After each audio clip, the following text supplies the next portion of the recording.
یہ سلیمان علیہ السلام تھے۔ اللہ تعالیٰ نے آپ کو فیصلہ کرنے کی زبردست صلاحیت عطا فرمائی تھی۔ سورۃ الانبیاء آیت 87 میں ہے۔ اور داؤد اور سلیمان کو یاد کیجئے جبکہ وہ کھیت کے معاملے میں فیصلہ کر رہے تھے کہ کچھ لوگوں کی بکریاں اس میں چر چگ گئی تھیں اور ان کے فیصلے میں ہم موجود تھے۔ ہوا یہ کہ دو آدمی ہمسائے تھے، ان میں جھگڑا ہو گیا۔ ان میں سے ایک کے پاس کھیت تھا، اس میں اس نے فصل بو رکھی تھی، دوسرے کے پاس کچھ بکریاں تھیں۔ بکریوں کا چرواہا رات کے وقت دیوار والے دروازے کو بند کر دیتا تھا تاکہ بکریاں نکل کر فصل کو نقصان نہ پہنچائیں۔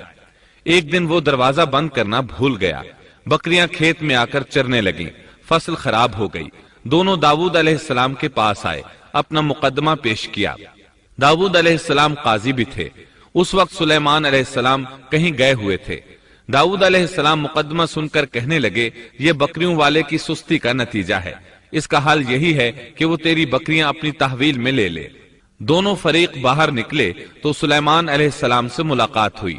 انہوں نے تفصیل سن کر فرمایا، میرے ساتھ آؤ۔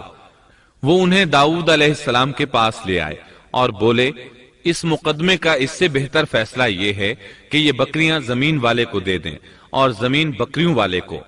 جب بکریوں والا زمین کو پہلی حالت میں اگا دے گا تو آپ دونوں کی چیزیں انہیں لوٹا دیں۔ اس دوران کھیتی کا مالک بکریوں کے دودھ سے فائدہ حاصل کرتا رہے گا۔ یہ فیصلہ زیادہ بہتر ہے۔ اس سے بکریوں والا اپنی بکریوں سے بالکل محروم نہ ہوا اور کھیتی والے کا نقصان پورا ہو گیا۔ یہ فیصلہ آپ کو اللہ تعالیٰ نے سمجھایا تھا۔ اللہ تعالیٰ سورۃ الانبیاء آیت 89 میں فرماتے ہیں، ہم نے اس کا صحیح فیصلہ سلیمان کو سمجھا دیا، ہاں ہر ایک کو ہم نے علم و حکمت سے نوازا تھا۔ بخاری اور مسلم میں ایک حدیث ہے، اس میں اسی قسم کا ایک واقعہ بیان ہوا ہے کہ دو عورتیں اپنا مقدمہ داؤد علیہ السلام کے پاس لائیں۔ دونوں کو اللہ نے ایک ایک بچہ دے رکھا تھا۔ ایک بھیڑیے نے حملہ کر کے بڑی عمر والی کا بچہ چیر پھاڑ ڈالا۔ عورت چالاک تھی، اس نے چھوٹی عمر والی کا بچہ چھین لیا کہ یہ میرا بچہ ہے۔ داؤد علیہ السلام نے دیکھا بچہ بڑی عورت کے پاس ہے تو اس کے حق میں فیصلہ دے دیا۔ سلیمان علیہ السلام نے داؤد علیہ السلام سے اجازت چاہتے ہوئے کہا، کیا میں اس مقدمے کا فیصلہ کر سکتا ہوں؟ انہوں نے اجازت دے دی۔ سلیمان علیہ السلام نے عورت سے کہا، بچہ مجھے دے دو۔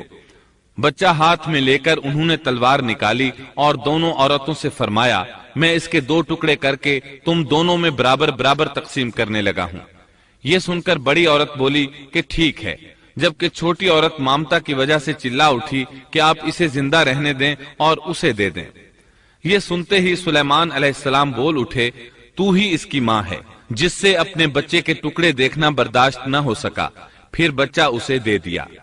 سلیمان علیہ السلام کا ایک تیسرا واقعہ قرآن میں یوں ہے، سورۃ النمل آیت 17 اور 18 میں ہے، اور سلیمان کے سامنے ان کے تمام لشکر جنات، انسان اور پرندوں میں سے جمع کیے گئے، ہر قسم الگ الگ کھڑی کر دی گئی۔ جب وہ چیونٹیوں کے میدان میں پہنچے تو ایک چیونٹی نے کہا، اے چیونٹیوں، اپنے اپنے گھروں میں گھس جاؤ، ایسا نہ ہو کہ بے خبری میں سلیمان اور ان کا لشکر تمہیں روند ڈالے۔ ان تمام لشکروں کو اکٹھا کیا گیا تھا۔ اللہ تعالیٰ نے چیونٹی کی یہ بات سلیمان علیہ السلام کو سنوا دی۔